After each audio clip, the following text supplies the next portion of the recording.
te cuento.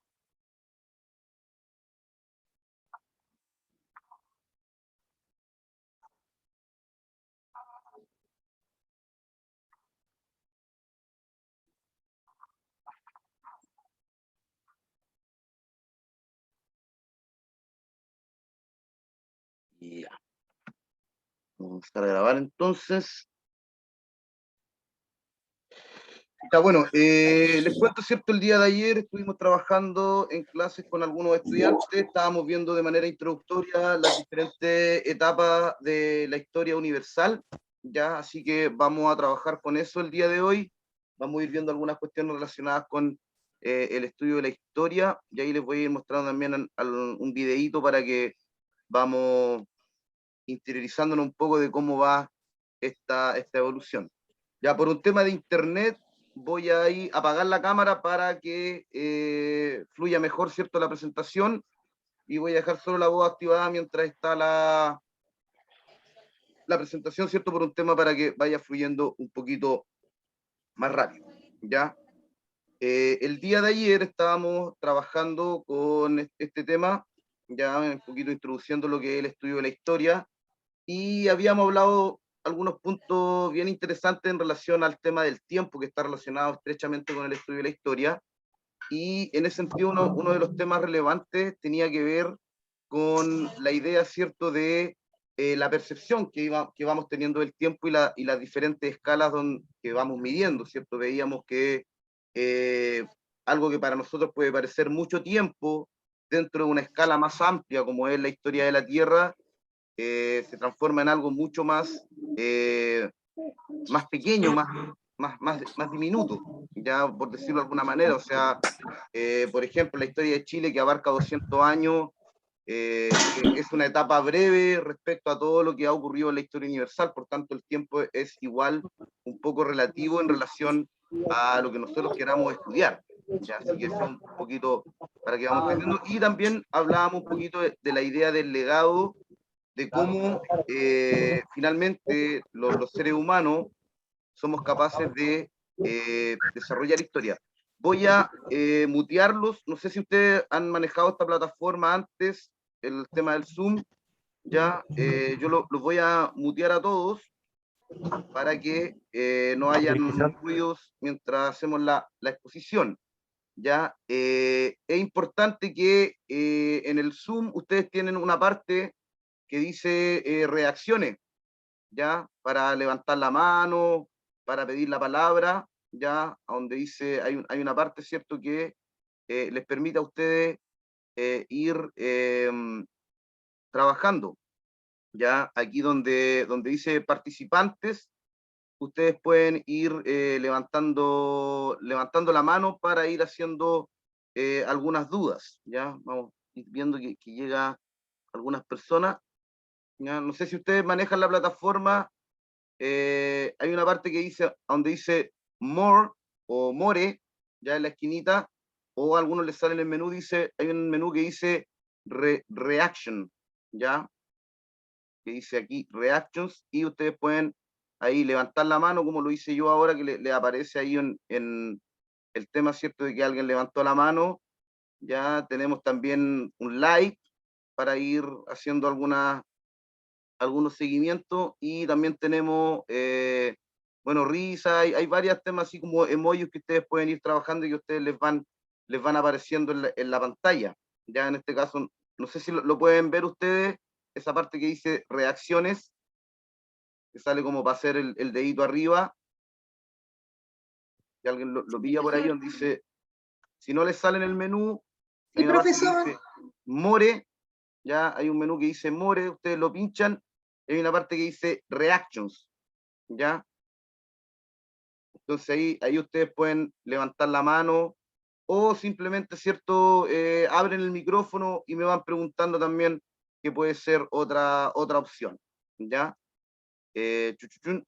Pero como les digo, ¿cierto? Los voy a tener ahí en silencio para que no se filtre. Ahí tengo algunos que ya han ido levantando la mano, que han ido encontrando el menú frente a cualquier duda, ¿ya? Así que bueno, vamos a comenzar ya con la exposición. voy a bajar la mano, y ahí estamos. Ya, como les decía, ¿cierto? Ahí, claro, hay algunos que ya están levantando la mano, pueden hacer like, pueden hacer corazones, hay varias opciones, ¿ya? Para que podamos ir trabajando.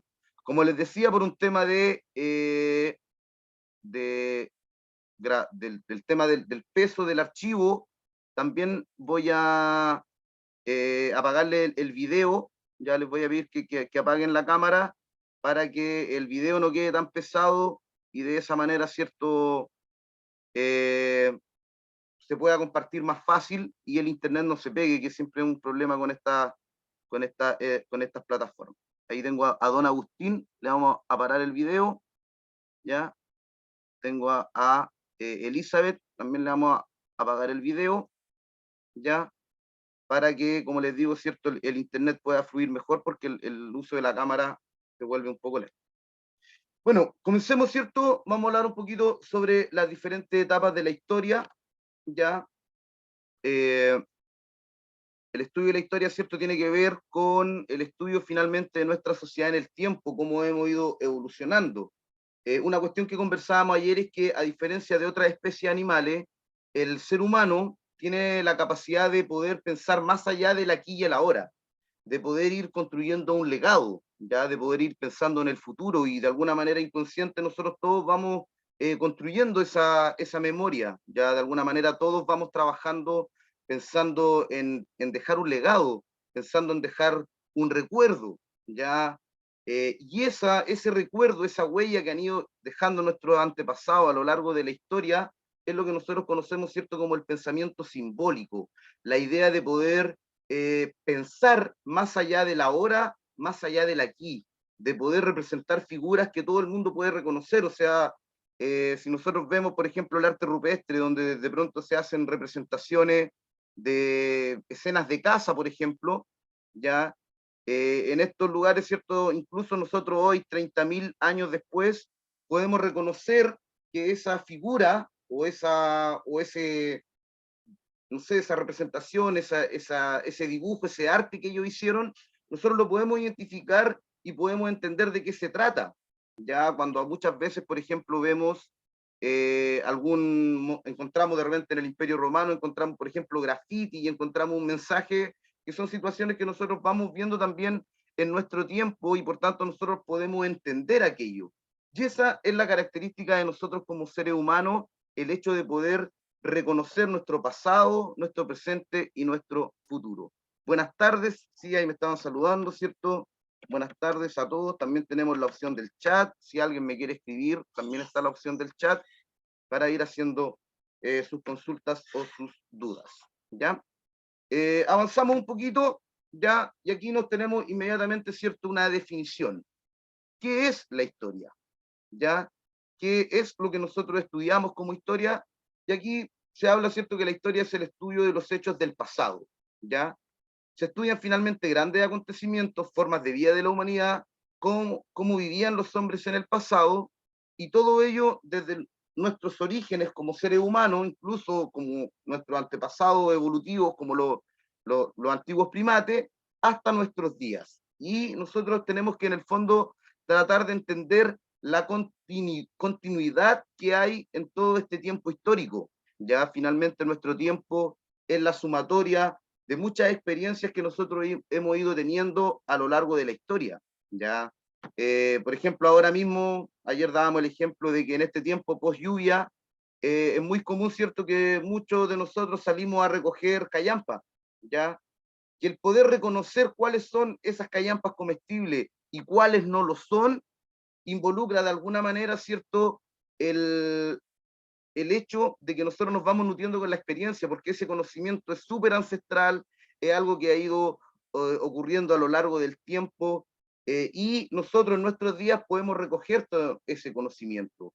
Muchas de las cosas que nosotros tenemos hoy en día han sido el resultado de todos estos conocimientos acumulados, y el progreso finalmente resulta de aquello, de todo lo que ha ido pasando atrás, que finalmente repercute en nosotros. Tengo a la señora Fanny que me estaba levantando la mano, no sé si me quería hacer una consulta.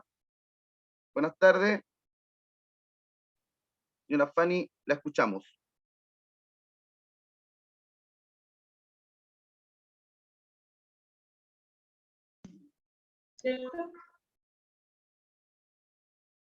Hola, buenas tardes.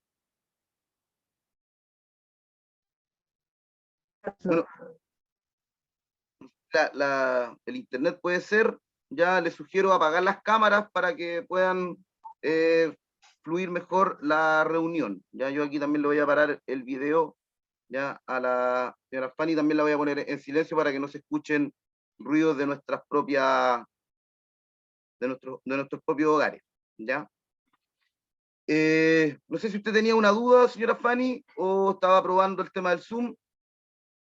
Ya para los que no me conocen, mi nombre es Andrés Silva. Señora Fanny, la escucho. Así me pude conectar, profesor, porque estaba mal el internet. Ya, perfecto, sí. Le sugiero, ¿cierto?, por el tema del internet, ir apagando las cámaras para que pueda, no les consuma tantos datos y de esa manera corra un poquito mejor. Los voy a mutear para que podamos continuar. Entonces, finalmente con el estudio de la historia nosotros vamos estudiando todos estos acontecimientos y cómo es esta evolución hasta llegar hasta nuestros días. Ya nosotros en la actualidad tenemos van coincidiendo algunos elementos, ya van coincidiendo elementos muy antiguos con elementos muy modernos.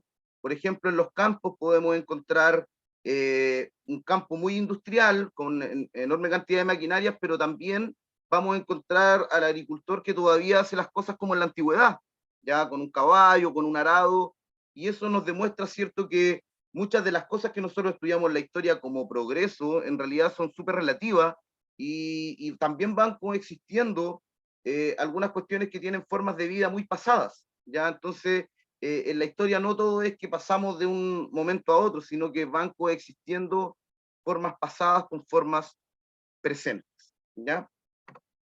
Si avanzamos en esta presentación, ya vamos a ir viendo un poquito sobre el paso del tiempo.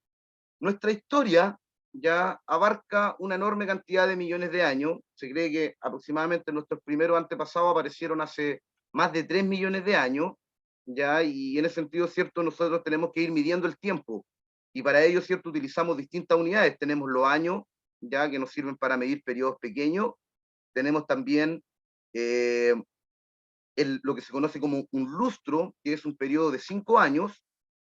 También tenemos una década, que es un periodo de 10 años, un siglo, que es un periodo de 100 años, y finalmente tenemos los milenios, que son periodos de miles de años, ¿ya? Nuestra historia conocida abarca milenios, pero nuestra historia como seres humanos abarca también millones de años, entonces es un tiempo realmente extenso, pero mínimo dentro de toda la historia de la Tierra.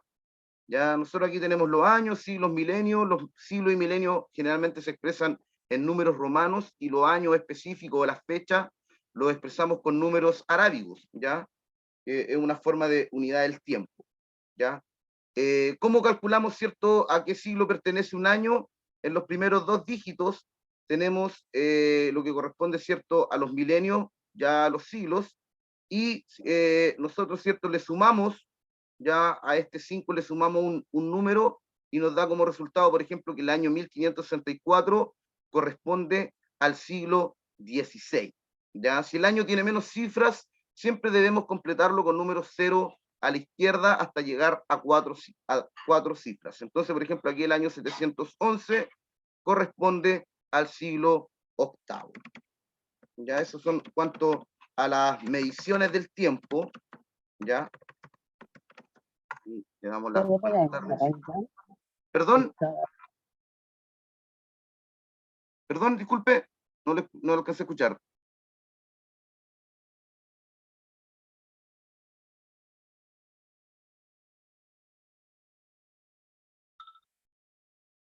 Va muy rápido para poder escribir. Ah, ya, perfecto. Ya, voy un poquito muy rápido. ¿Ya? Aquí le voy a responder a Don Hugo, me estaba preguntando. La moneda. Todo. Igual ustedes tienen la opción, ya, de descargarles. Voy a hacer algo que les puede servir a ustedes, ya que les voy a guardar esta presentación. Un segundo, denme un segundo, y se las voy a enviar por el chat para que la puedan seguir y así no estén realmente tan pendientes de ir anotando todo lo que está en la presentación. ¿Ya? Entonces se las voy Profesor, a si la guardar clase aquí. se está grabando, después uno la puede ver. Exactamente, la clase también se está grabando, pero de todas maneras les voy a enviar este documento para que lo puedan ver. Denme un segundito.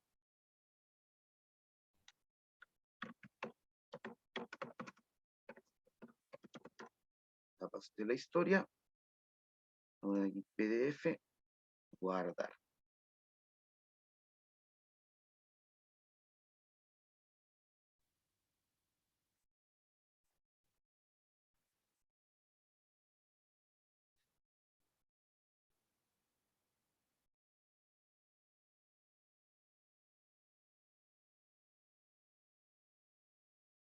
Ya, ok. Ahí parece que se guardó. Ahora se los voy a enviar en el chat. Ustedes van a poder ver la presentación ya para que la puedan revisar después cuando ustedes la consideren necesaria. Esta cosa. Etapas de la historia. Ahí ustedes la pueden revisar, se la envían en un formato, ¿cierto? Que la pueden trabajar y la pueden ver incluso en sus teléfonos, así que no creo que tengamos problema con aquello. Ahí en el chat ustedes van a poder ver el documento de lo mismo que estamos conversando en esta presentación. Entonces, le hablaba, ¿cierto?, sobre las diferentes temporalidades y cómo nosotros vamos midiendo el tiempo. Nosotros como seres humanos tenemos esta capacidad de poder mirar hacia el pasado, de poder darnos cuenta que nuestros orígenes se remontan hace mucho tiempo atrás, ¿ya? Y en ese sentido, ¿cierto? Es esta conciencia histórica un poco lo que nos diferencia del resto. Esta idea de que podemos reconocer un legado, ¿ya? De que tenemos conocimientos que se han elaborado hace mucho tiempo atrás, por ejemplo, crear fuego, ya crear fuego, un conocimiento que tiene cientos de miles de años y que está presente en nosotros. Y por eso es importante ir identificando a los distintos periodos históricos, que es un poquito lo que estamos conversando ahora. Avanzo, ya, no sé, ¿pudieron ver el documento? ¿No? Sin problema. ¿Les llegó al chat? Sí, bien, gracias. Ya, perfecto. Entonces, ahí está el documento para que no se compliquen en ir anotando todo lo que aparezca acá. No hay tanta información en esta presentación, por eso después, ¿cierto?, van a poder ustedes revisar la grabación para ir entendiendo, ¿cierto?, lo que vamos conversando. Y para ello, ¿cierto?, nosotros tenemos la cronología. ¿Ya? ¿Qué es la cronología? Es simplemente, ¿cierto?, ir ordenando nuestros acontecimientos desde un pasado hacia un futuro. ¿Ya? De eso se trata. Yo no tengo nada. Aquí a la señora Evelyn le vamos a reenviar nuevamente el documento. Tiene que entrar al chat y lo puede revisar. Quizás a lo mejor algunos están conectados por el teléfono y eso a lo mejor les complica. De todas maneras, yo le voy a enviar también esta presentación a don Hugo para que la puedan ustedes descargar también el documento que les estoy compartiendo. ¿Ya? Ahí lo estoy reenviando de nuevo, ¿ya? Lo estoy reenviando de nuevo, quizás en el chat les pueda aparecer. Quizás tiene que ver un poquito con eso, pero yo igual se lo voy a enviar a don Hugo para que lo vayan teniendo, o pueden también, ¿cierto?, ir sacando pantallazos, ir imprimiendo pantalla de lo que estamos mirando, ¿ya? Aquí tengo a la señora Fanny, que me levantó la mano, me quería hacer alguna consulta, la escucho.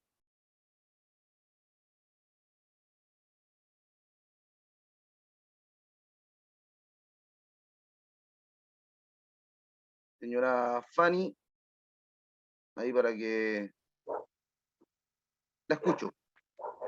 Está mal mi internet, profesor, no se puede captar bien la clase. Ya, no se puede, no importa, de todas maneras, esto va a estar grabado, así que lo va a poder después ver en la página de YouTube, ¿ya? Entonces, ahí lo van a poder descargar y también les voy a dejar este documento para que también lo puedan ir descargando, ¿ya? Entonces, Okay. La cronología, ¿cierto?, se refiere básicamente a la idea de nosotros ordenar nuestra historia, así como nosotros lo hacemos también en nuestra vida y vamos ordenando cronológicamente desde nuestra etapa, desde la infancia hasta la adultez, también se hace con la historia. Vamos ordenando los hechos de manera que vayan quedando ordenados según lo que se vaya estipulando la fecha que corresponde. Entonces se van ordenando los hechos desde los más antiguos hasta los hechos más recientes. ¿Ya? Y eso, obviamente que con el paso del tiempo, las etapas más recientes vamos a encontrar mucha más información que las etapas más antiguas. Y por eso, cierto, el trabajo de los historiadores en relación a las etapas más antiguas es mucho más arduo para tratar de investigar o para tratar de desenmarañar un poquito qué es lo que ocurría precisamente en estos tiempos. Nosotros utilizamos algo que tiene que ver con el año cero y convencionalmente se acepta que el año cero, ¿cierto?, corresponde al nacimiento de Cristo. Entonces, esto funciona igual que en matemática con los números negativos. Cuando hablamos, ¿cierto?, del año 476 antes de Cristo, estamos hablando de una fecha que va antes del año cero, vendría a ser como una especie de número negativo. Y cuando hablamos después de Cristo, viene a ser como un número positivo. En este sentido, ya, por ejemplo, el año 1 antes de Cristo es mucho más reciente que el año 10 antes de Cristo, ya, porque al igual que como funciona con los números negativos, el menos, mientras más cerca del cero esté, significa que es más reciente. Entonces, cuando hablamos del año 10.000 antes de Cristo, estamos hablando de un periodo muy lejano, y cuando hablamos, ¿cierto?, del el año 20 antes de Cristo, estamos hablando de un periodo más cercano. Ya después del año cero, funcionan igual que los números naturales, donde el mayor número es también el año que representa digamos, la época más reciente. Por ejemplo, la historia de Chile, 1810, inicio de la independencia, es mucho más reciente que, por ejemplo, el año 20 antes de Cristo. ¿Ya? Entonces, antes de Cristo, mientras más cerca del cero es más reciente, después de Cristo, mientras más lejos del cero es más reciente. ¿Ya? Entonces aquí se estipula, esto tiene que ver con convenciones porque estas clasificaciones las hacen finalmente las culturas occidentales, la época moderna, se clasifica la historia y se coloca como fecha clave el nacimiento de Cristo. Hay otras culturas que tienen otros calendarios, ya por ejemplo en la cultura árabe el año cero comienza con una cuestión que se llama la égira, que es la huida de Mahoma desde la ciudad de Medina hasta la Meca, y eso ocurre, según nuestra cronología, en el año 630. Entonces, para los árabes, el año 630 después de Cristo vendría a ser el año cero. Y así también ocurre con otras culturas que utilizan también otros calendarios. Por eso hablábamos de que el tiempo también es una cuestión relativa, la forma en que nosotros lo vamos midiendo. Claro, los chinos también, por ahí me decía un usuario, ¿cierto? Ahí, los chinos también usan otros calendarios que tienen que ver con sus propias tradiciones culturales. Pero para nosotros, en el mundo occidental, ya consideramos el año cero como la fecha clave, como la fecha importante que separa esta historia. Ahí estábamos hablando, ¿cierto? Para los musulmanes, la fecha clave es la égira, la migración de Mahoma desde la Meca a Medina, que en nuestro calendario corresponde al 622, y así para los musulmanes, nuestro año 2011 es el año 1432. Sus años son lunares y tienen menos días que los nuestros, ¿ya? Entonces también tienen otra forma de medir el tiempo. El tiempo también se va midiendo en diferentes escalas y cada cultura también va teniendo sus propios calendarios y sus propias formas de medir propiamente el tiempo. ¿Ya? Porque finalmente, cierto, la medición del tiempo es una construcción humana, ¿ya? O sea, somos nosotros los que intentamos construir el tiempo o lo tratamos de periodizar, pero sabemos que el tiempo transcurre y siempre vamos a ir trabajando en función del pasado. Importante para construir la historia son las fuentes históricas, ¿ya? ¿Y qué es lo que nosotros entendemos por fuentes históricas? Hablamos, ¿cierto?, de aquellos elementos que nos sirven para conocer la historia de forma fiable, es decir, para saber lo que ocurría antiguamente. Y para eso, ¿cierto?, estas fuentes tienen que ser validadas, es decir, tienen que ser investigadas y saber que corresponden al periodo que estamos estudiando. Una anécdota, en el año 830 aproximadamente, en el siglo VIII, en el Imperio Romano, unos monjes supuestamente encontraron una cuestión que se llamaba la falsa donación de Constantino, que era un documento donde supuestamente el emperador de Roma entregaba todos los dominios occidentales del Imperio Romano a la Iglesia Católica.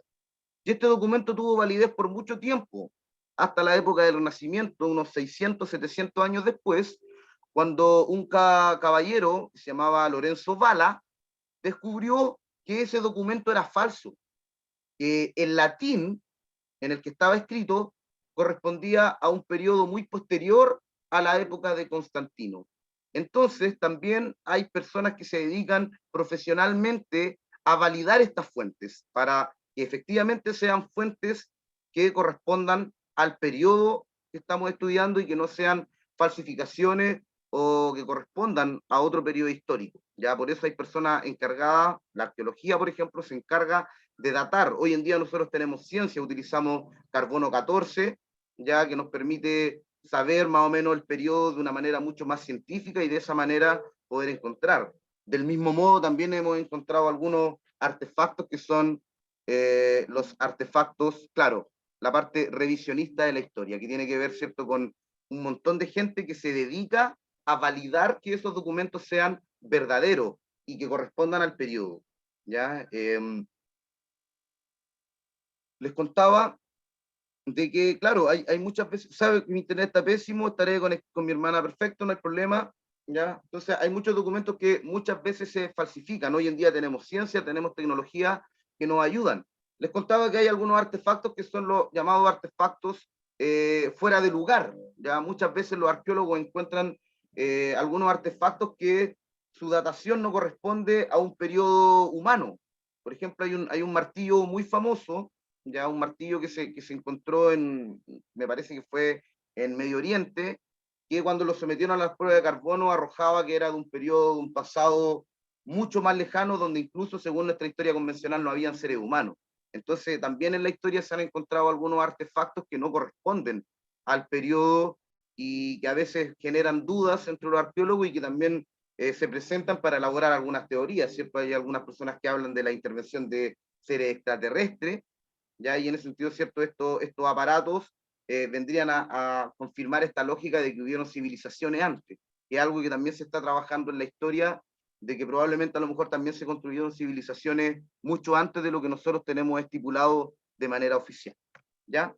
Las fuentes tienen hay de distintos tipos, ya hay de distintos tipos de fuentes, y en ese sentido, ¿cierto?, encontramos lo que son las fuentes primarias, ¿ya? Que es decir, las fuentes primarias son aquellas que corresponden al periodo que estamos estudiando, ¿ya? Entonces, por ejemplo, si nosotros encontramos pues, supongamos que usted está haciendo su casa, está construyendo cimiento y de pronto encontró lanzas y restos de la edad de piedra, ¿ya? Esos restos van a construir una fuente primaria para estudiar el periodo antes ya el periodo anterior a la llegada de los españoles y que correspondía a los pueblos precolombinos. Entonces, a esas son fuentes directas, las que corresponden al periodo que estamos estudiando o son documentos que emanaron directamente desde esa fuente. Hay una persona que me dice que se me escucha cortado. ¿A todos les ocurre lo mismo o no? A mí no. A mí No, no. profesor, se escucha lúcido, clarito. Puede No, ser escucha yo claro. tampoco, profe.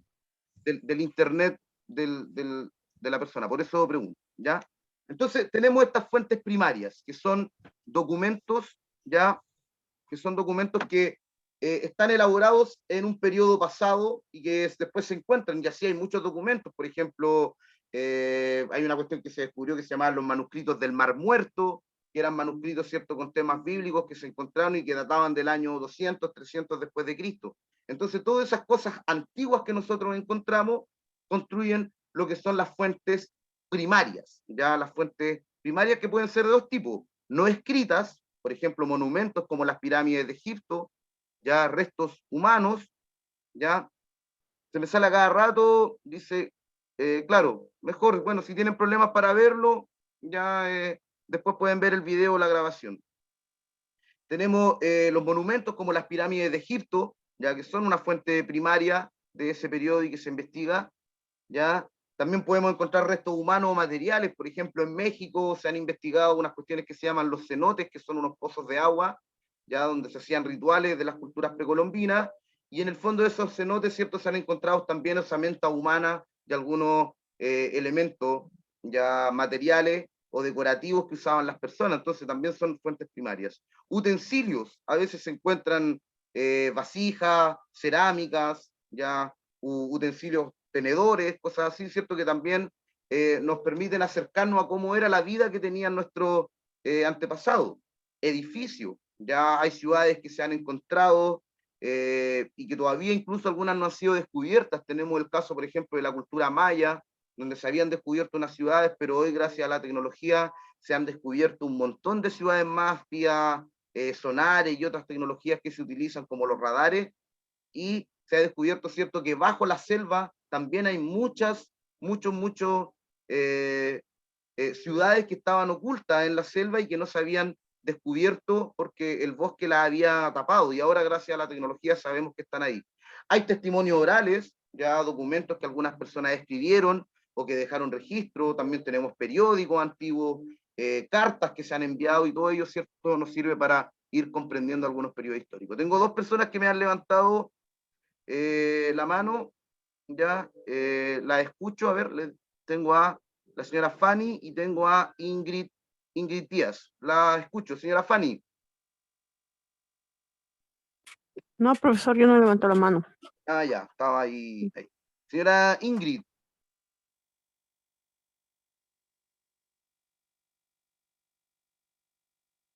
Tengo a Ingrid Díaz, parece que había levantado. Ah, pero a lo mejor se había equivocado. ¿Ya? Perfecto. Y también tenemos las fuentes escritas, ya que son obras literarias. Por ejemplo, aquí en los testimonios orales tenemos algunas cuestiones como, por ejemplo, la historia de Trentrénica y Caibilú. Supongo que ustedes conocen la historia de Trentrénica y Caibilú, ¿no? La de las dos serpientes en la mitología mapuche que Sí. compiten, ¿cierto? Uno levanta la tierra y el otro levanta el mar, que es una historia muy antigua para explicar los terremotos y los tsunamis. Y esos testimonios orales o esos cuentos que han ido llegando también funcionan, ¿cierto?, como fuentes primarias. Ya de hecho hay historiadores que se especializan precisamente en la historia oral, en la memoria, ¿cierto?, que no está escrita. Tenemos también las fuentes escritas, que son las que más existen: obras literarias, tratados, censos, documentos, periódicos, inscripciones, monedas que se han ido encontrando, ¿cierto?, en diferentes partes de la historia. Tengo a señora Valeria, que me levantó la mano, no sé si me quiere preguntar algo. Sí, profe. Entonces las leyendas y esas cosas son primarias, son fuentes históricas no escritas. Fuentes primarias no escritas, ¿ya? Toda la historia Ya. antigua corresponden, ¿cierto?, a fuentes primarias no escritas, porque son relatos que se han ido traspasando de generación en generación.